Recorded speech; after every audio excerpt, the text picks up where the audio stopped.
I don't know how to describe it other than like a demon type of sound. But it's silhouetted, hulking, every bit of 5.5 feet wide, 13 to 14 foot tall, pitch black. The one thing that ran through my mind when I had this encounter was I don't have a big enough gun. Your host, two-time witness and field researcher for more than 40 years, William Jevning. Welcome to Creek Devil. Hello everyone, welcome to another edition of Creek Devil. As everyone may remember, we had Carol on. She had a lot more to tell, so we have her back today. Carol, how are you? I'm still here. I'm not a sack lunch yet. That's always a plus, never being the sack lunch. I'll take it. Tom, do you want to go ahead and kick this one off? Yeah, absolutely. Carol, thank you for coming back, and we're going to finish up with the experiences and the encounters that you had that we didn't have time for on the last episode. So this is going to be a part 2. And just before we start, I want to say to all of our listeners out there, if you enjoy this content and you want to support the show, you can click on the link below for Patreon, and there's different levels of support. All right, Carol, so let's, if you can remember where we picked up from last time, it was absolutely fascinating. Well, I think that those creatures are fascinating. I think everything about it is fascinating because it's so new to us. And this is an old problem for me, but yet it's fascinating to, it seems like you get a little bit of information from each encounter. And, I hope that I never have one of those bluff charges that I've heard about. I've never had that. And I thank God that I haven't had that, because I can't imagine what that would be like. I have had them come up a couple of times and touch me, which to me, that is too close. That's Carol, in my book, that's worse than a bluff charge. I don't know, because they're actually touching you. But anyway, go ahead. They always come up from behind when they touch me. And this has happened, let's see. If I go back, when I was a young girl and I was with a friend of mine, and we were at the same camping area on the Pomme de Terre.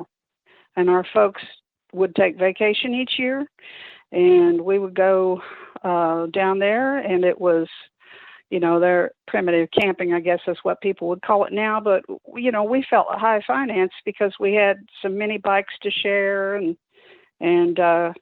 we had some campers we could stay in. They usually had some of their kids at least in a tent, and I never tented it, but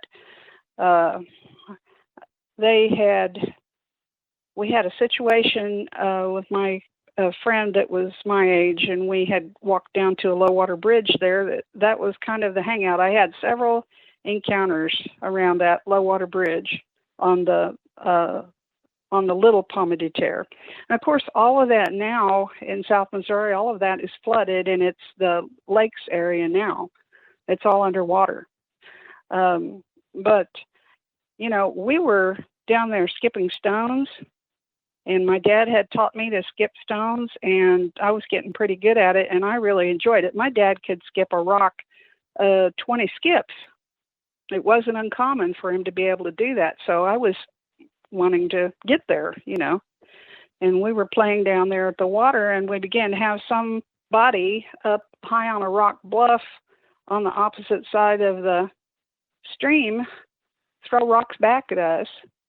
And the rocks were pretty good sized rocks, and we weren't throwing rocks at them, but after we had thrown a few rocks, there would be this big rock come flying out of the trees up there, and we could never really make out who this was. And we got tired of it, and finally, we took turns saying, stop it, we're not playing around, we're not throwing rocks at you, whatever. And the rocks would land close at our feet and splash us, and we were standing in knee-deep water or so while we were playing around, looking for rocks and throwing rocks and things. And I had looked up there, and I had seen, it looked to me, and here it was, hot weather, and it looked to me like maybe a teenage boy with a black hoodie on. Oh, I couldn't make out a face. It's like the face was, dirty. The face didn't stick out. The face just kind of blended in with the whole thing. It all looked kind of charcoal to me. And I saw this long arm come off of that bluff, and it crouched down, and I saw it pick up a rock and hurl that rock at us. And I thought, well, that just tears it, and it didn't go over well with me. And I said, excuse me, I don't know who you think you are, but we're not bothering you, and we don't want you to bother us. And if we're messing up your fishing or something, come on down here and let us see you, and you come down and you start whatever you want to do, and we'll go away. Well, after I said my piece, I turned my back looking for another rock, and the thing beamed me real good between the shoulder blades.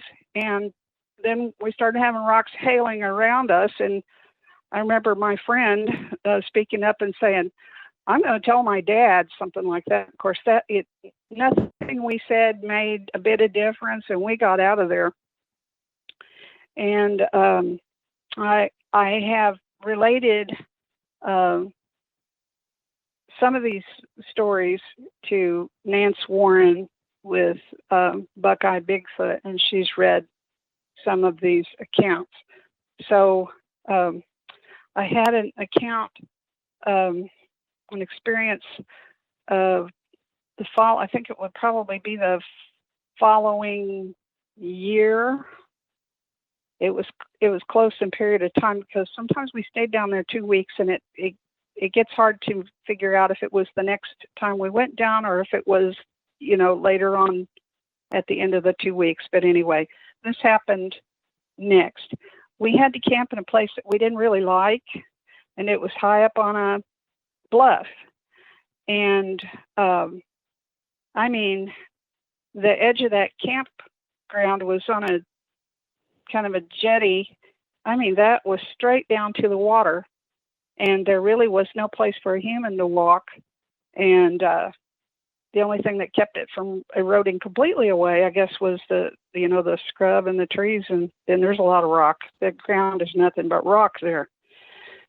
And I remember we had an old dog with us, and that dog was scratching himself on the grass at the edge of it, and he kept rolling around, and we kept calling him away from there, and all of a sudden he just slid right over the bank and fell down below, and we couldn't see him. We heard the splash, we couldn't see him.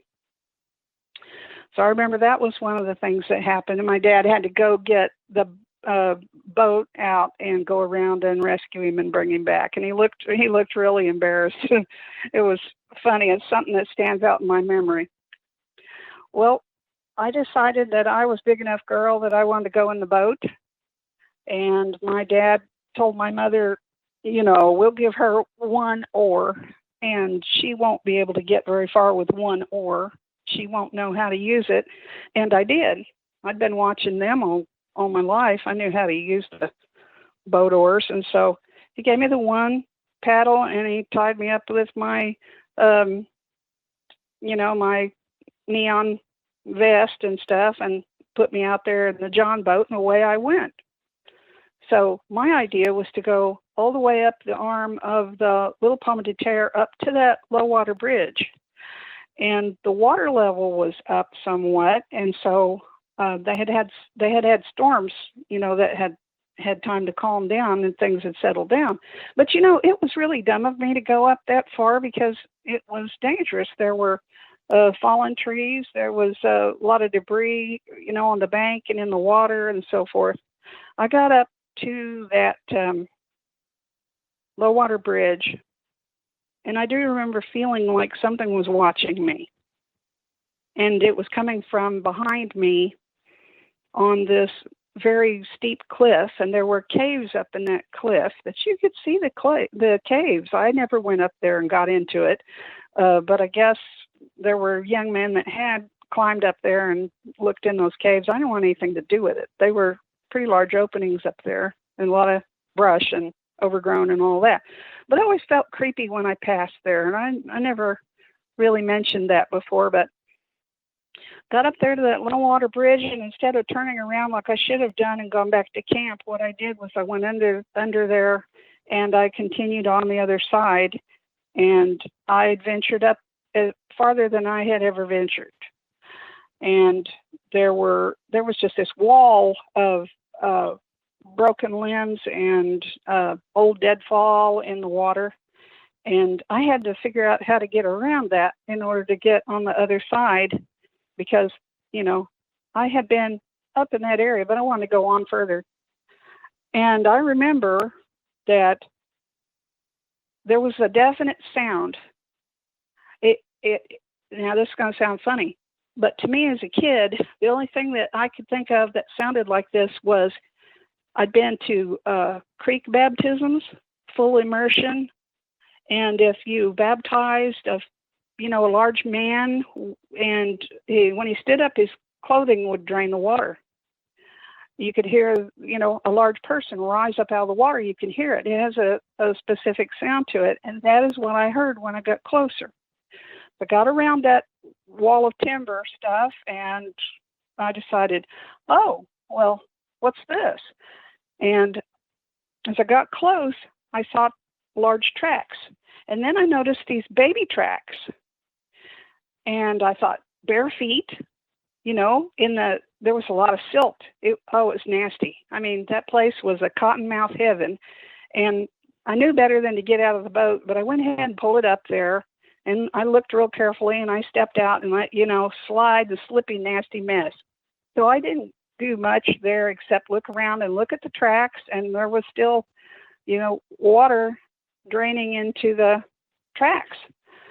And what it looked like to me was like the little tracks that were about 6 or 7 inches long. They were also barefooted. They didn't have claws. Neither of them did. And I believe them now to be Bigfoot tracks. And it looked to me like the adult maybe was wading in the water with a little one and set it down and rose up out of the water and maybe picked up that young one and took off, because the tracks were very obvious and went off up the bank and through the fallen timber and the dark woods, and I wasn't going to go up there. I got back in the boat and I felt really weird, and I went back to camp. And then it was just a couple of days later that I had time.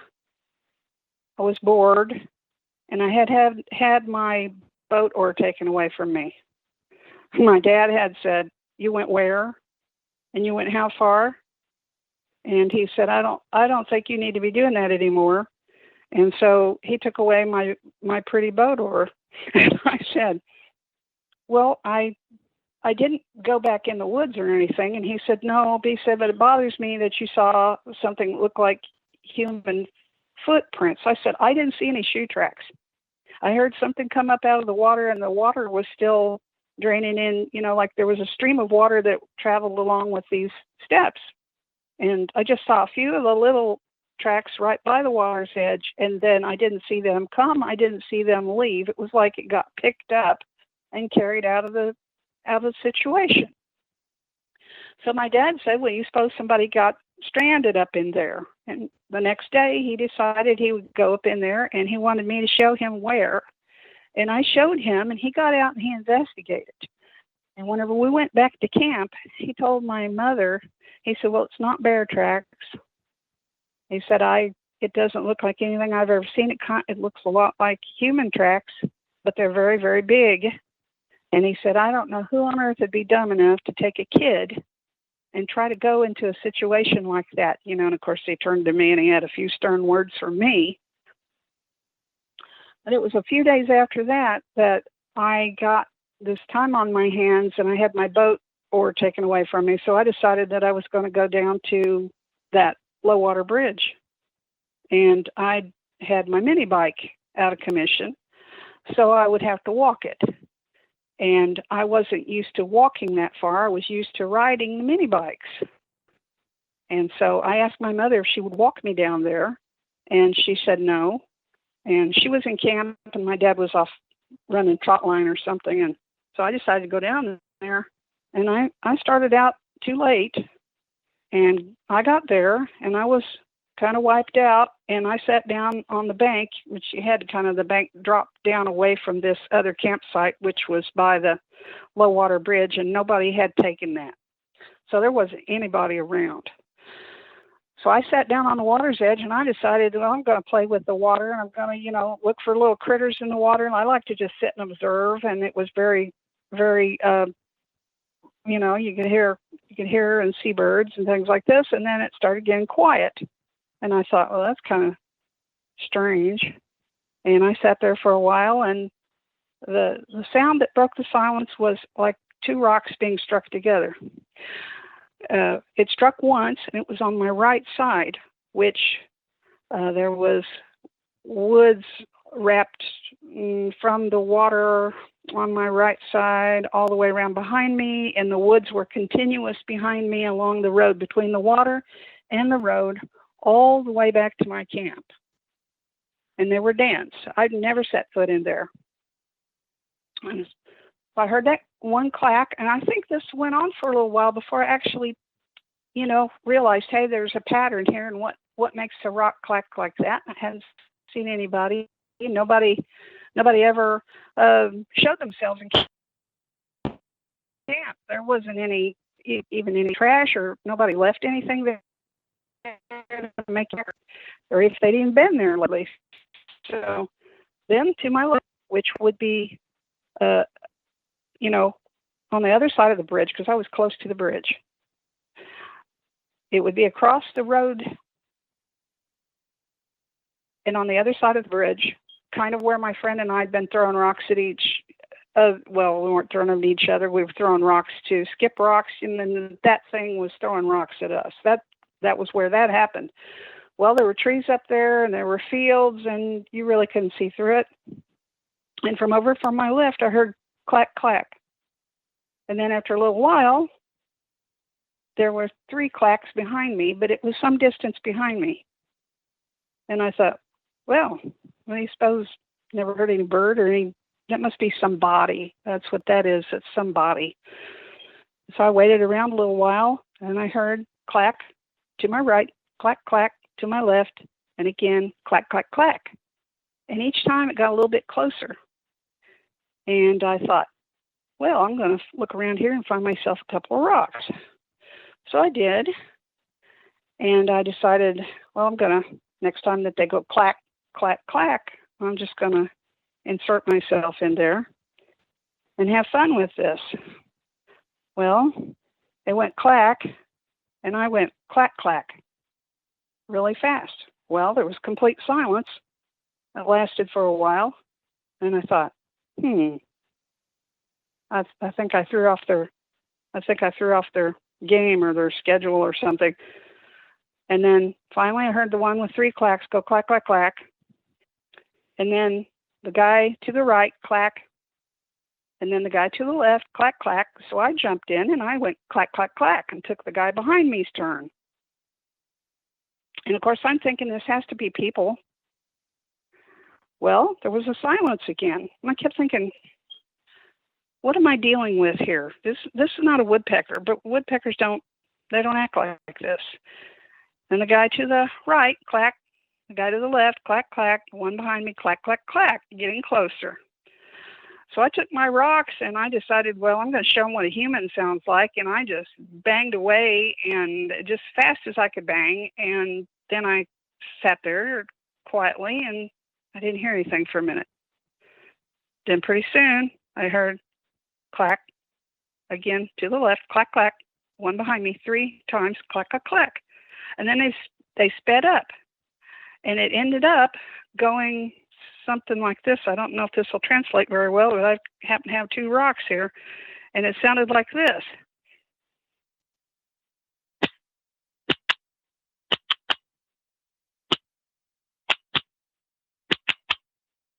But they sped up, and they got to the point I couldn't keep up with it. and it kept going, and it was fast. I mean, they didn't miss that rhythm. It kept on going. I thought, well, I never heard of anything like that, and the hair on my neck raised up. So I stood up, and this clacking ceased, and I thought, I've had enough of this. And I kind of banged my rocks together a few times, and I threw them in the water, and I thought, I got to get back to camp. This was later, and I didn't realize it was getting late like this. And I had to pass pretty close to the one that was to the left of me. So I did that, and I tried to I went down the road on my side. And then once I got to that really brushy part where the one behind me, the sound had come from, I got over farther to the field away from that brush that was on my left-hand side. All the way back, I had this wall of woods. And something walked along with me as I walked that. And it would stop when I stopped. If I was walking along and I stopped and like was going to take another step and I paused my foot in midair and didn't step, I could hear it take a step. And it was 2 feet.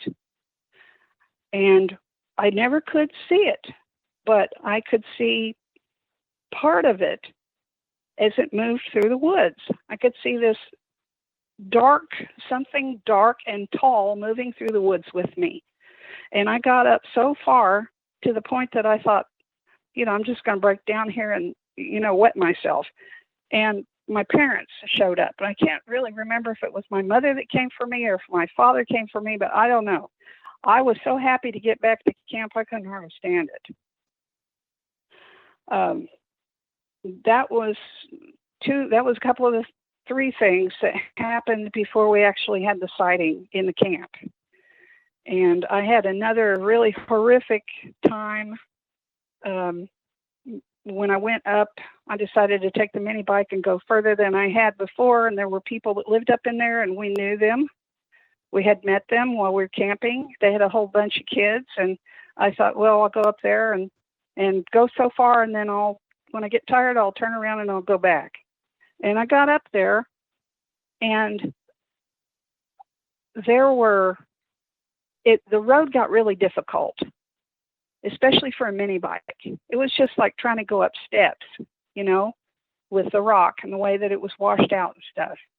Everywhere I looked, the farmers had barbed wire, and they had stretched over washed out places with the barbed wire, and looked like they had kept on top of that, because now I was passing area that belonged to some farmers. And I got up in there where the brush was really dense. It was a lot of cedar trees, and I heard a horrible, horrible scream, and it was up to my right. And I had my helmet on, and even with the helmet and the padding, this was absolutely blood-curdling. And I thought, well, I will get up here to this flat spot. The rock, there was a lot of kale and rock and stuff up there, and I thought, well, that's a good place for me to turn around. And before I could get there, I slipped the chain on the mini bike. And so I got off of it, and I kept watching that area where I heard that scream, and I did see one. Its hair was bright red. I can't tell you if it was a male or a female, but it saw me. I saw it. It was very tall, and it was up there clinging onto tree. I don't know what kind, but like a tree snag sticking out of the rock formation up there. And I mean, it was like blink and miss it. I mean, it was there and it was gone. It was that fast. I turned around and I put my knee on the seat of the mini bike, and I decided to use it kind of like a scooter or something, and kick with my foot and go back downhill. And fortunately, I had downhill to help me a little bit, but it didn't roll very fast. Little tires, Well, off to see, and I turned around, so I was coming back down the way I came. So now on my right side, off in the thickest part of the cedars where they had it fenced off, I heard what I thought was a bull. And I mean, that thing was loud. And it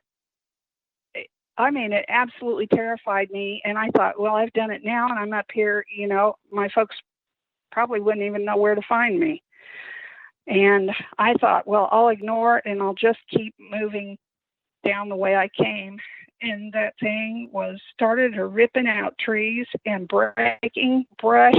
It sounded like someone was coming through there in a pickup or some kind of a farm machinery. I mean, it just was so loud, and this thing sounded so angry. And I really thought, I'm going to die. I may not get out of this. It was coming on fast, and it was coming to me faster than I could get away from it. And I thought, well, I just keep my helmet on and, don't look back. And about the time that I came to a steep gully there, wash, that they had it bridged with, looked to me like they had used telephone poles, and they had barbed wire, and it was strung so high. I couldn't, I've thought about it since. I thought, what on earth were they trying to keep in there? And I just told myself, well, it's got to be a bull. That's what it's got to be.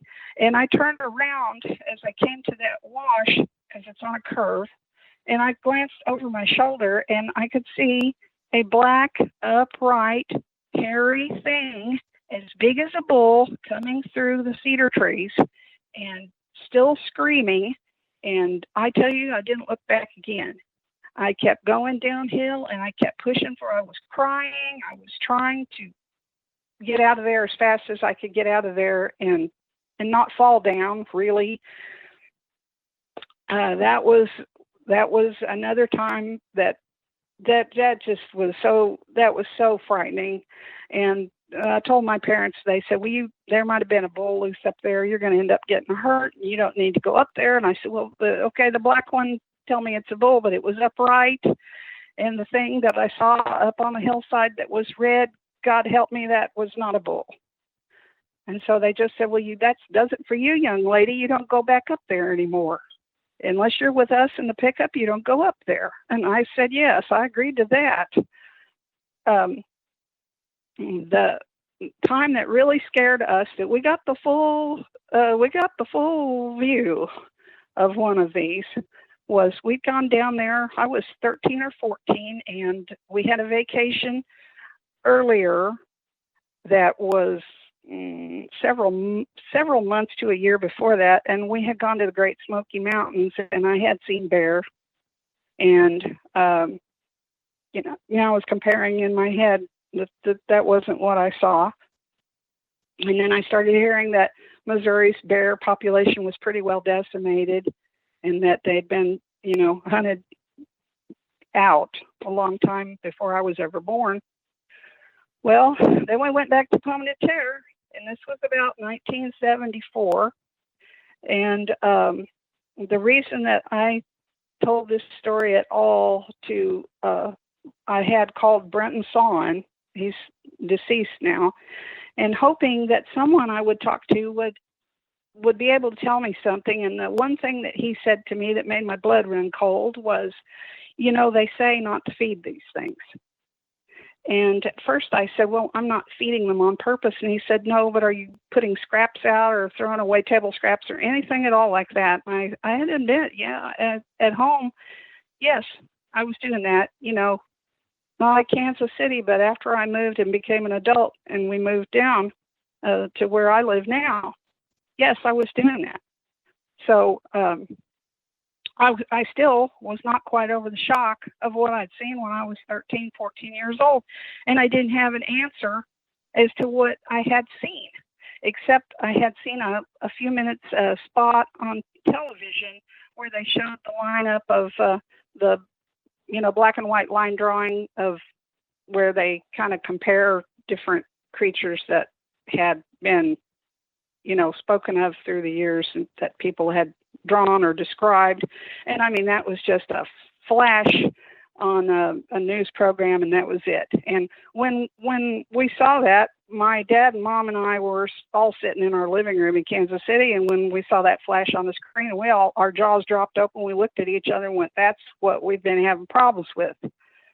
because in Kansas City, from the time I was a little child, we would have toys come up missing, which you just figure somebody came through the yard and did that. But we would sometimes see, like my brother would have he had basketball that came up missing and a new football that came up missing, and he found them down in the gully. And when he found them, they'd been down there and they're, coated with mud. They'd been down there for some time. It wasn't like somebody took it home and played with it. It was down there. And I had a doll that was taken that was torn limb from limb, and what it was made out of, it was put together good, and it had screws and stuff. It was made out of hard vinyl back in the day, and my dad said there wasn't any way anybody could pinch that up in little bits like it was. And children eat and then they handle things, and so I told my mom, I said, well, it probably had my scent on it, and it did, and probably food scent. But it was a doll I'd gotten when I was 5, so that happened. And then our trash was always being plundered, and my dad was always trying to build a better enclosure to keep the trash in, and it was phenomenal strength that something was showing. Sometimes they'd take the container that he made to cover the trash and completely flip it out of the way, even though he put blocks on it or timbers on it or attached it to the ground some way. It would be completely flipped over and the trash would be gone through. Sometimes a whole bag would be missing. So you can say to yourself, well, it's Kansas City, they find dead bodies and people end up, they eat out of the garbage, and you have a lot of, Lower East Side, we had a lot of crime. So when my dad took up beekeeping, that was another thing. He kept his aluminum boat back there in the backyard, and he got fencing, and he put very high fencing around the backyard because he put his bees in there, and he didn't want somebody's child to wander into that space. Well, I knew the flight paths of the bees, and I grew up with them, so I could go in the backyard if I needed to, and my dad could mow back there and not upset them, and I could go back there if he sent me to water them or whatever, and I knew the flight path. I never got stung the whole time we lived there, and I was in my 30s when I left, and I never got stung because we knew what we were doing with the bees. But somebody was not using the gate, stepping over the fence, it looked like, because he would lock the gate and someone would still get in there at night. It was always at night, and they would take the lids off of the beehives because he had supers, and they'd fling those out of the way and just make a mess and go through the hives and take out. Here's the weird part. Who robs your honey and eats all the developing bees? The pupas? Who does that? Right. Yeah, exactly. That's just weird. People would bring, if I were doing this, I'd wear a bee bonnet, and I'd go back and I would have a 5-gallon bucket, and I'd have my bee gloves and so forth, and no dark colors. I would take my, my frames out and wipe the bees away, and I'd put them in that, stand them up. You can get quite a lot of honey in a 5-gallon bucket.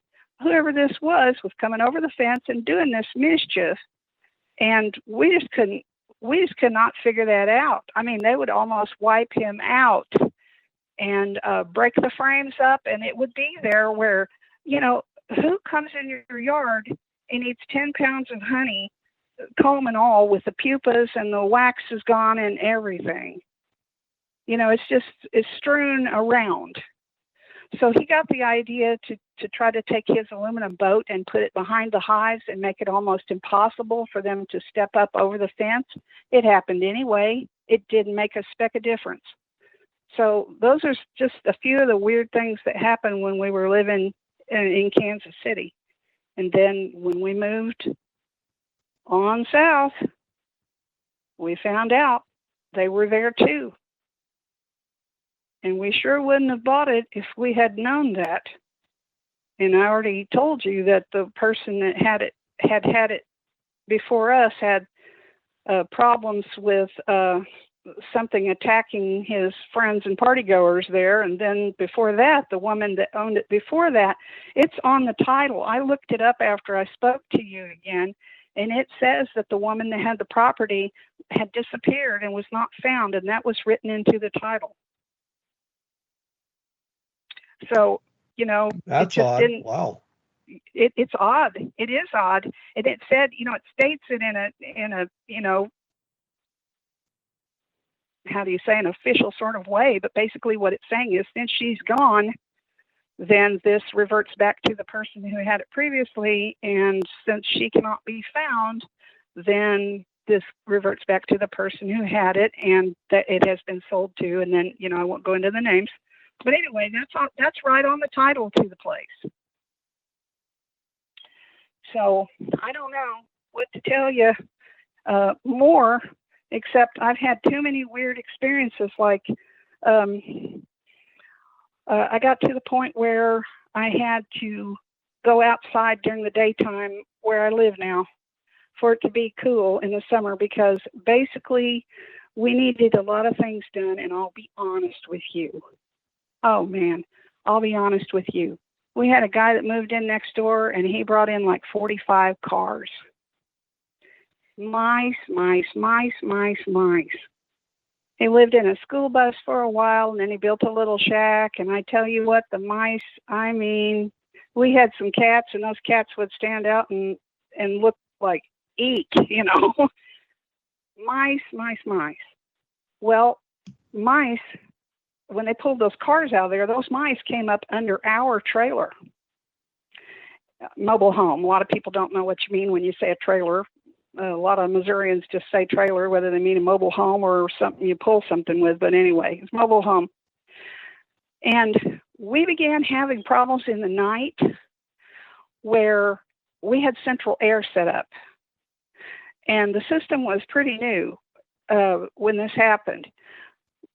Something very powerful was knocking the skirting in, reaching up under our home, getting hold of the plastic tubing that you put under a mobile home to carry the air, you know, hot air, cold air, and just snarling, growling, horrible tussle underneath the home, where we would lie awake all night with our eyes wide as pancakes thinking, what on earth is under there? And to the point they completely tore away all of the tubing that was underneath there that carries your air under your floor system in a mobile home. They would just knock out a section of skirting. They just push it in and it would pop down, and then they would go up underneath there. And I do think it was those things, you know, the Sasquatch, because my goodness. And the thing is that plastic is like gone. And I think what it was is I think they're eating rodents, and they could hear the rodents running in underneath the flooring and stuff. And I think that they were after the rodents. They pulled out every bit of insulation we had. They tore the belly out of the home. By the time this was happening, you know, when we first moved in, sometimes, you know, I'd feed the cats, or we'd have a neighbor's cat come down or something like that. And I would always sit on the front steps while they ate. You know, and usually not do this in the dark, but sometimes I couldn't help it, depending on what time we got down there. Because sometimes we were still going. My grandmother had cancer. We were still traveling back and forth a lot. So we kept these erratic hours, and which is probably, you know, to our benefit.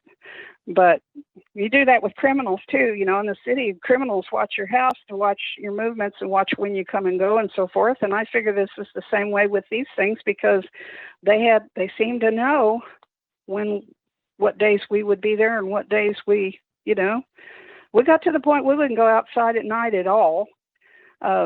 But got to the point you couldn't see any wildlife. When we first had that place, you could see all kinds of wildlife. I mean, we saw bobcats occasionally, not real often, but bobcats would be like they were run out of the back timber.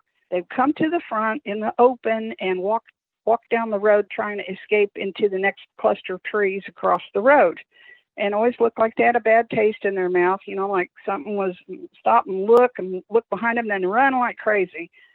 We'd see deer.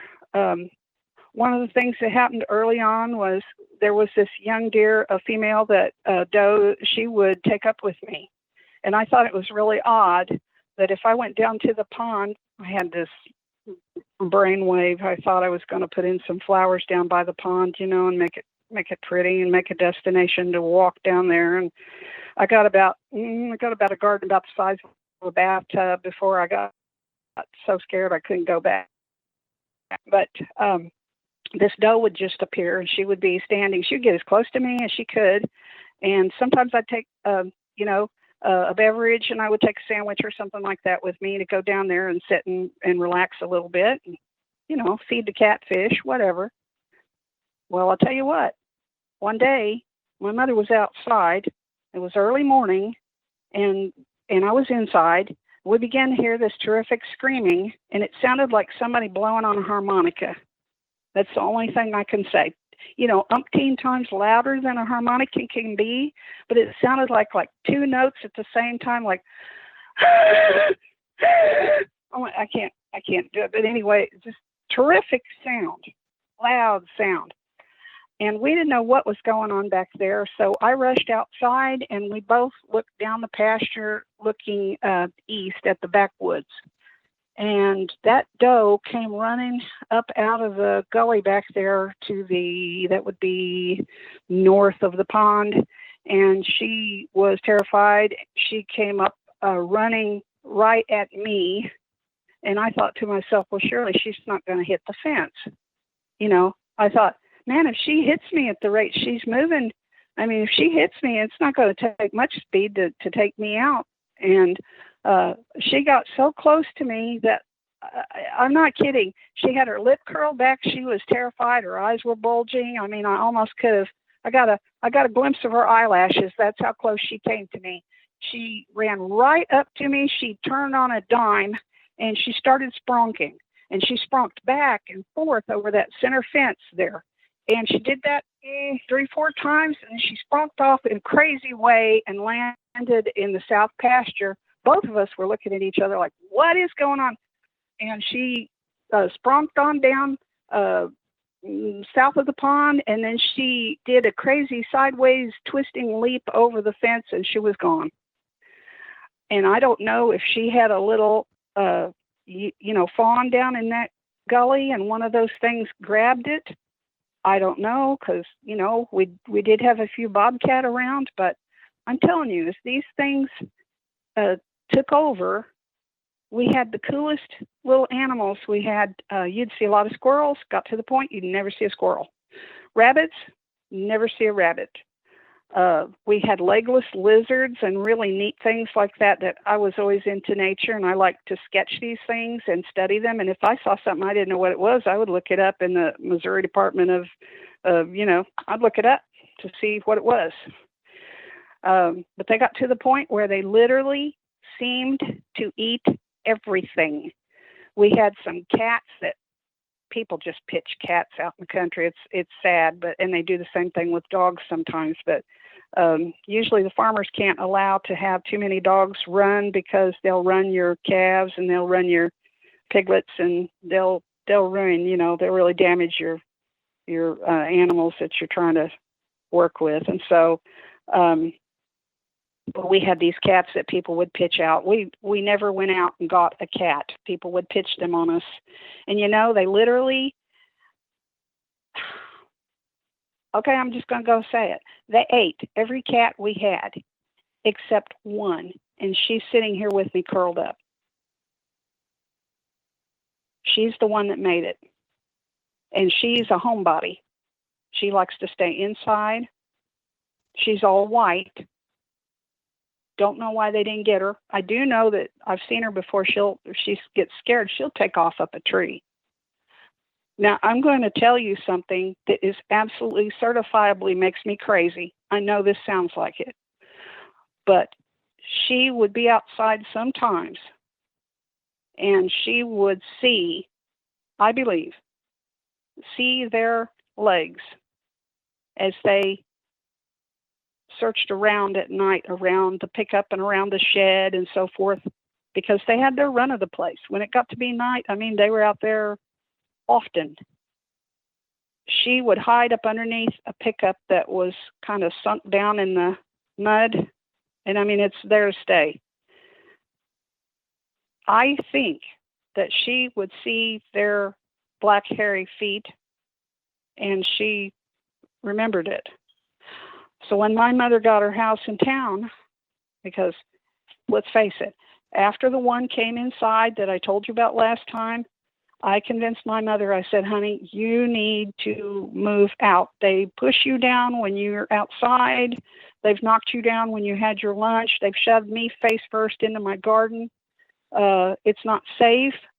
And, you know, you don't want to throw anything away, and I understand that. But if you'll trust me, I'll try to clean things up here, and I'll make arrangements to have the dumpsters taken out, stuff like this. And I'll try to put in a pole light, things like that. You find a home and go where you're safe, where you have running water and heat, and I want to see you taken care of. So she found a little home. She got that little home. What convinced her that we were in a desperate situation was when that one came in the house with us that I told you about last time. It came in the morning, in there with us. That was when I was sleeping on a pallet on the floor and my mom was on her cot. It came in with us, and I said, Mom, do you understand now? I know you've seen him. She said, yes, I have. She said, I don't want to leave you. And I said, I understand that, but let's start now. And sadly, she died before I could ever get anything really accomplished. By the time that you know, it was just me moving her. By the time I moved her, and then she fell, and then after that, she had blood clot, and she just went downhill something terrible all last year. And so I didn't get what we were hoping to do. I was hoping that she would, you know, have she had a long life, but I was hoping that she would have a longer one. But, you know, these things made it to the point where if my mother liked to ride the mowing lawn tractor. She didn't like me to ride it. I think she thought she was protecting me, but you know, I was pushing a string trimmer that's a lot more dangerous than the rider was, to be honest with you, you know, but your mama always protects you, you know. And she mowed, and it got started getting late, and I went out there, and I would tell her, I'd say, you don't realize that you need to come in, do you? What? You need to come in. Okay? Sometimes I could hear noises in the woods, and, you know, that's the thing. Those things are clever. They do not make that much noise here. We've got people living around us, and they do not make that much noise. I mean, if they make noise, they do it at night. You can hear a kind of a laughter sometimes. You can hear like fake owl calls to each other. You can hear those things, but just as far as making unnecessary noise, I've never heard that. They are quiet. I mean, they watch you constantly, and so they're well hid, so I never really know. I just always assume they're there. I'm sure they're not there 24/7, and I'm sure they do go on hunting raids or trips or what, you know, raid farms or what. I know they raid people's chickens and things, and I know they take calves. I've heard stories from other people that live in the area. In fact, not too long ago, I was standing in the grocery store, you know, and there we all were with our masks on. And people in a small town, they know each other. And so this one person that was sacking, she says, oh, hi. She says hi to me, you know, and I said, how are you doing? She said, oh, I'm busy. I said, yep, keep him busy. And about that time, she turns to a woman in line, and she says, the woman said something to her. She goes, what can I do for you? And she goes, no, I was just explaining why my husband isn't in here. And the woman that was sacking said, yeah, you know, we haven't seen him for quite a while.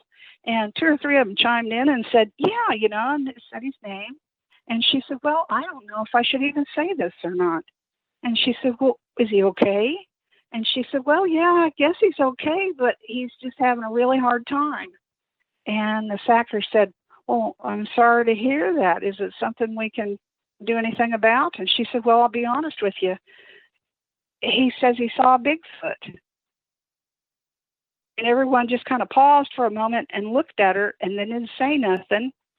And nobody looked too shocked. And of course, I was in the next line picking up my sacks, and so I heard it all. I thought to myself, yeah, lady, tell me about it. I didn't say anything, but it's not that uncommon.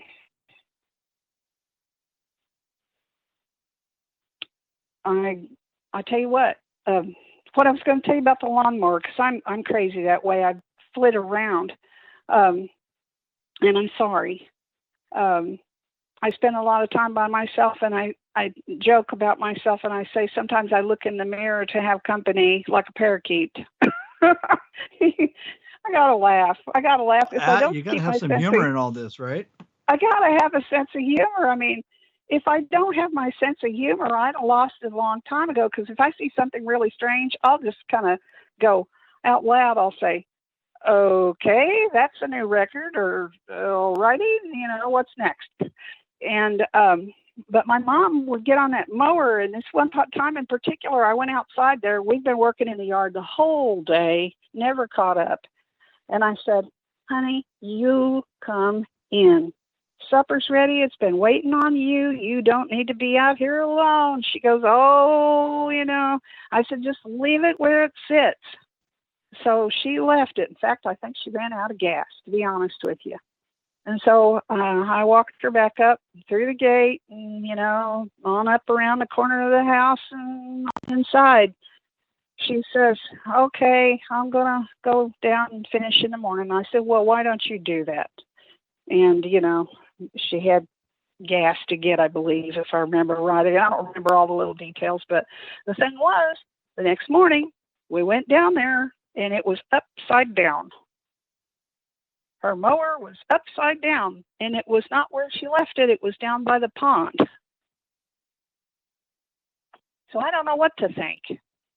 But, who would come on your property and do something stupid? I mean, yeah, kids pull pranks and things, but where I live at, they would have to park either right smack in front of my home where I could see them, or they would have to park way, way over somewhere, and it would be a hike through the woods in the dark with the gullies and stuff to get up there, to turn my mower upside down, to have me just come out and say, oh, I wonder how my mower got upside down. It seems to me like it's a lot of trouble just for nothing, but I think those things they would get, pardon my French, but they get pissed at us if we were out in our yard at night.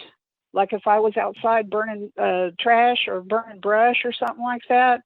I had to quit doing that because I got afraid. I got to the point where, frankly, I would burn in my trash cans, and I had a camper there. In fact, it's the same camper that I was in when we had our experience when I was 13 or 14 down on the Palma de Tar, when we had one walk right into camp.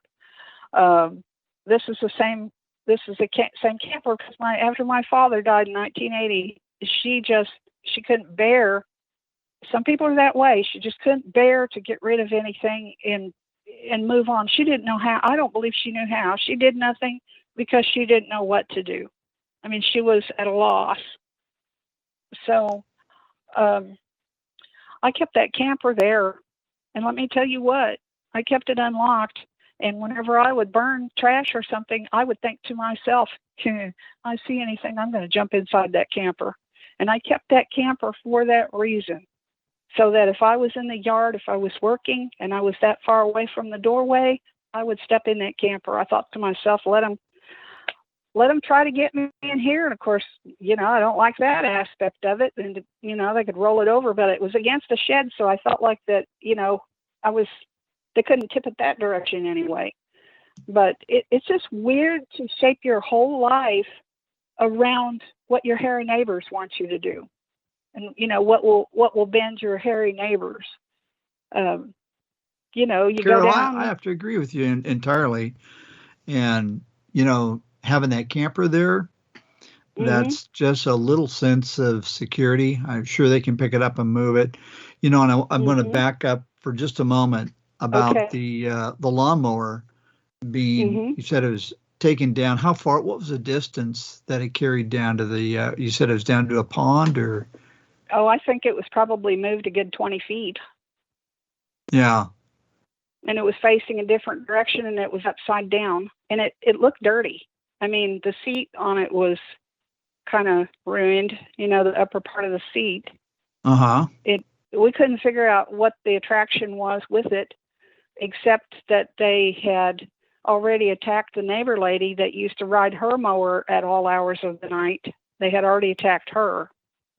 And I think there's a connection there. It sounds like. And I think they didn't like. No, they didn't. Well, also another time, my mother got clubbed. She wasn't there as much as I was, and yes, she saw them and all that. But I mean, she was overwhelmed. She dealt with it differently than I did. I could talk about it, and I had a few people in my life that they might have thought I was kind of crazy, but I had a few people in my life that couple at church that I could speak with that had similar. Slowly, people began to tell me they had similar experiences. My mother wouldn't do that. My mother would just say, "Oh, poo." Everything was "oh, poo." I'd say, "Mom, no, don't go out to the car and roll the car windows up by yourself." And sometimes she's diabetic. She'd leave candy bars and stuff like that stash in the car. And there were times that I think those things were trying to get into the car because they could see something through the window and they could see food. And sometimes she would eat in her car. She drove long commutes, and if she got hungry or whatever, she would pull over and get a hamburger or whatever and eat it in her car, to make sure her sugars were up so she could get home. God bless her. I tell you what, there must be a crown in heaven for that woman. I tell you, I miss her so bad. She put up with so much in her life, and then for her to try to strike out and have a new life and have this happen to her, it just seems unfair. But, she took it in her stride, and she wanted to enjoy the yard. Naturally, she get to be home on the weekends. Sometimes she spent every day at work and every night with her mother, who was dying with cancer. I mean, she really gave it her all. And she went out. We had been out doing yard work that day in particular too. And whenever it began to get kind of dark, I looked up at her and I looked her right in the face and I said, "Come on, we're going in now." And she said, "Oh, just another minute or two. I want to pick up a few more sticks." And I said, "No, the sticks will be there in the morning." She said, "This yard has so many sticks." I said, "It has so many trees." She said, "Well, that's where the sticks are coming from." And I said, yes, let's get in the house. Well, they were on the, let's see. They were behind the wisteria hedge, and I know this is weird, but I kind of felt them rather than directly saw them, and I kind of heard breathing and stuff back there behind the wisteria hedge, which runs all the way diagonally across the property, and it's covered with a wisteria hedge. Oh, it's the greatest thing. I tell you what, when my mother planted wisteria and honeysuckle in there, it's the greatest thing that I could have ever done. My gosh, she did them a great big favor. They love that. They just get right in behind there. They crouch down. You cannot see them. You cannot, except winter. Well, I went on inside and I started watching her out my bedroom window, and I slid the window up a little way and I said, "Hey, are you going to get in here?" And she said, "I'm just about through." And I put the window down and I thought, man, I tell you what, I don't know how I'm going to convince her. And I went in to use the bathroom, and before I got in there good, I heard her cry out, and I went down the hallway and ran out the front door, and I went out there and I said, "What's the matter?" And she said, "I don't know what happened." And one of them had clubbed her. This was a big, thick, dry stick. We had the sticks out of the yard. The tree she was under, this was a totally different species of tree. I don't know where it came from, but she said that it kind of like she had her back toward the wisteria hedge and she wasn't going in, I guess, when they wanted her to clear out. And I mean, they clubbed her, and she had a disfigured back. It really hurt her. It struck her from the back of the head and down to the bottom of her shoulder blades. I mean, they clubbed her. It knocked her to the ground. Now, they didn't do that much stuff like that to me, but I had them pull my hair and I had them slip up in the dark behind me and touch me a few times, things like that. But they just plain would take advantage of her and shove her down. That's why I wanted her out. That's why I wanted her to move, to save herself. And I know that, you know, it, like you said, who you gonna call, Orkin? What you gonna do? I called the police one time and they said, well, that's not on our jurisdiction. You're technically outside of town. I called the sheriff's department. They said, is it a person? I said, well, I don't, you know how you do. You don't know. Well, yeah, somebody outside fiddling with the doorknob. Well, he's got a lot of runs tonight, and if you have any more problems, well, yeah, I have every problem. I have more problems, like, you know, 300 nights a year I have problems, you know, but you can't say that because these things are not supposed to exist. I don't know. I sound cranky, don't I? Well, it's feel cranky. it's not yeah, right. It's not uncommon though. We've heard this before, where there's some hesitancy, especially if they know what's going on. Well, you had, this is about 4 years ago, you had somebody on that you went to school with, and a gal. I don't know if you went to school with her, but she's sort of in the same area, and she would call the sheriffs. Mm-hmm. And Yeah, we went to the same school. Okay, yeah. Mm-hmm. And what was the deal with that? They're a little bit hesitant to come out. Oh yeah, they always didn't want to come. Mm. Well, I'll tell you what, it makes me wonder how many of the town folk know, you know, and if maybe they haven't had run-ins in the past, you know, but I understand when they say I'm outside of the limits, but I mean, just a few miles, you know, and basically all they can do, I mean, I've thought this through, believe me. I had plenty of nights listening to them knocking and scratching at the glass and drinking out of my bird bath and all the other things that they do, and they handle everything you touch. I don't know if you've heard of other people having that problem, but everything I touch, they've got to handle it. Oh, that's real interesting. Mm-hmm. Yeah, I don't know if I've heard. Will, have you heard of anything like that where they do this sort of thing? Is it sort of a behavior of theirs, or? I can't think offhand. Mm-hmm. Yeah, but. Well, I have a theory. My theory is I was the one that was handling the kitchen waste and putting it in the compost. And I don't know how good their sense of smell is, but I could go out there and pot a plant, and the next day the plant would be upturned. They would sift all through it. I had one container that had these pretty glass pellets in it. And once in a while I would wash the glass pellets off and, you know, just walk the dust off of them, whatever. I always was picking up glass pellets. They were fascinated with these things or something. Sometimes it even made me wonder if they had rolled them around in their mouth and spat them out. The worst thing they did. There's a kind of a unsavory thought, isn't it? Yeah, it is. And you know, I'm bending down and picking these things up and thinking, what is this on here? They drink the syrup out of the hummingbird feeders. I mean, my thinking was I'm going to fill the hummingbird feeders late at night, and then early in the morning, you know, before I really want to get out and put on sugar spray and stuff, they'll have the hummingbirds. We had hummingbirds lousy at the time.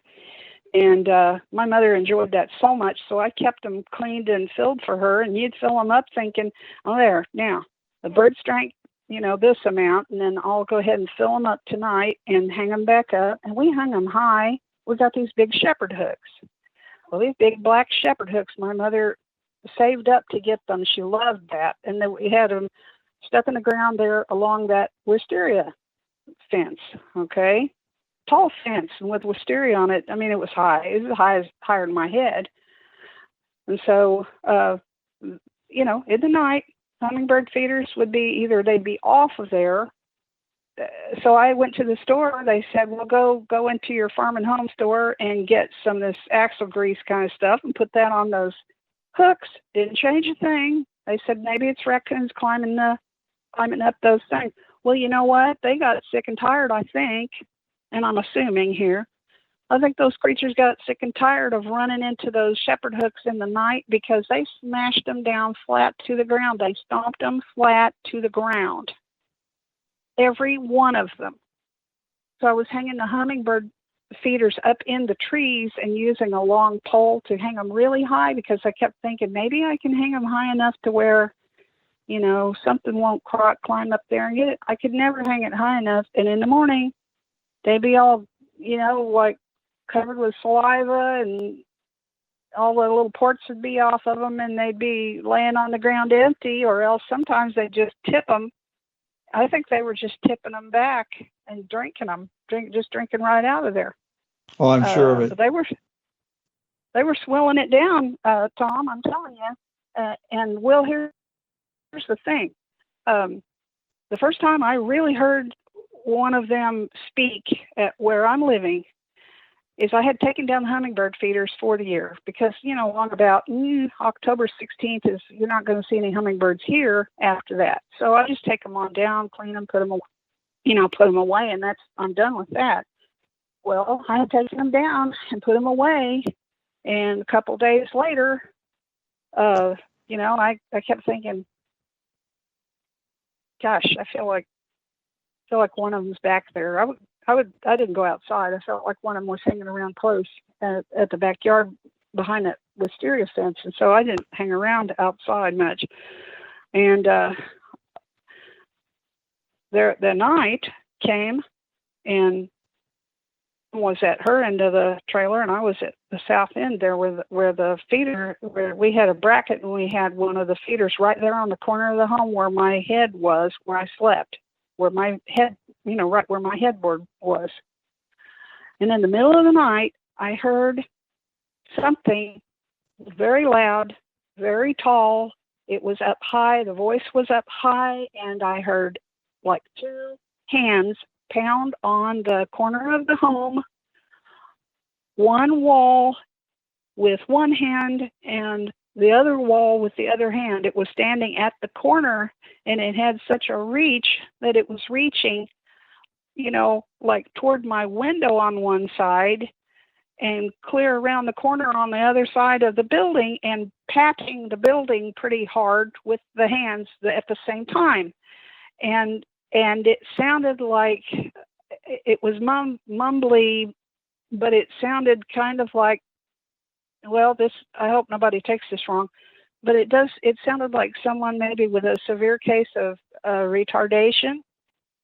I couldn't understand the language, but it sounded like a language, and it sounded like this voice was begging. It sounded like it was kind of like, and patting like it was like someone having a tantrum and begging, The only thing I could think was the hummingbird feeders. Yeah, I bet it was. I have to tell you something funny too. Well, before I forget, my mom had purchased she got in on a big grocery deal somewhere, and she got like a 5-pound bag full of pitted prunes, and she had snacked on those. And I said, "You brought that whole sack out here?" She says, "Yes." She said, I said, "Well, you're not going to eat the whole 5 pounds. I know that for sure." And we were laughing about it. Well, we went inside, and she forgot to take her prunes with her. Each prune was individually wrapped. Okay, now, whatever ate the prunes ate every single prune and had not chewed them up like a raccoon or a possum would do. Looked to me like they grasped each wrapper by the end, like a person would do. You know, you put the candy in your teeth and then kind of bite down and pull the wrapper out of your mouth. That's how all of them were. They were all stripped out like that. Yeah, I bet. Wow. Well, listen, Carol, weird. we're gonna have you back again. We're gonna wrap it up at this point. We've just about run out of time, but I want to get you back on again for a follow-up. This is absolutely fascinating. At the same time, it's it's a little bit kind of an unfortunate situation for you. So it is, but I'll tell you what. I appreciate your having me on, and I appreciate my chance to tell this. And a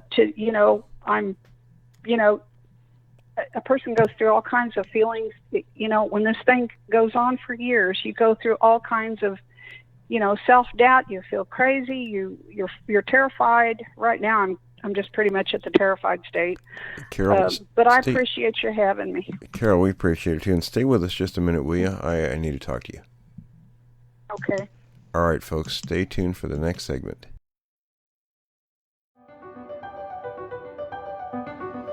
Thanks for listening to this episode of Creek Devil. If you or anyone you know has had an encounter with these creatures, please contact us at williamjevning@yahoo.com. That's William, Jevning, @yahoo.com. All communication is confidential. Join us for another program next week. And until then, keep your eyes open out there.